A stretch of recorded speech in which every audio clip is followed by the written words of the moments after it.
Vote কেন্দ্রে প্রবেশের পূর্বে ভোটাররা ভোট কেন্দ্রের বাইরে অবস্থানরত বুথে স্বেচ্ছাসেবকের কাছ থেকে ভোটার তথ্য সংবলিত ভোটার স্লিপ গ্রহণ করেন।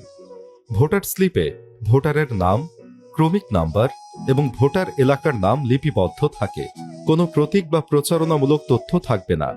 এরপর নির্ধারিত লাইনে দাঁড়িয়ে শৃঙ্খলাপূর্ণভাবে ভোট কেন্দ্রে প্রবেশ করেন। ভোটার কোনো প্রচারণামূলক সামগ্রী নিয়ে প্রবেশ করতে পারবে না। ভোট গ্রহণের দিন সকাল থেকে ভোটাররা কেন্দ্রে উপস্থিত হতে শুরু করেন। নির্দিষ্ট সময়ে ভোট গ্রহণ কার্যক্রম শুরু করা হয়। ভোট কক্ষে প্রবেশের পর প্রথম পোলিং অফিসার প্রথমে ভোটার স্লিপ গ্রহণ করেন এবং ভোটারের পরিচয় যাচাই করেন। ভোটার তালিকায় ভোটারের নাম, বাবার নাম এবং মায়ের নাম নিশ্চিত করার পর ভোটার দ্বিতীয় পোলিং অফিসারের কাছে যান। দ্বিতীয় পোলিং অফিসার ভোটারের আঙুলে অমোচনীয় কালি প্রয়োগ করেন, যাতে একাধিকবার ভোট প্রদান প্রতিরোধ করা যায়। এর মধ্যে পোলিং এজেন্ট তাদের ভোটার তালিকায় ভোটারদের শনাক্ত করেন।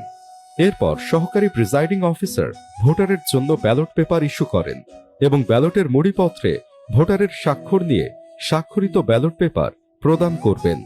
অবশ্যই মনে রাখবেন, আসন্ন ত্রয়োদশ জাতীয় সংসদ নির্বাচনে দুটি ব্যালট থাকবে, একটি সংসদীয় নির্বাচনের এবং একটি গণভোটের।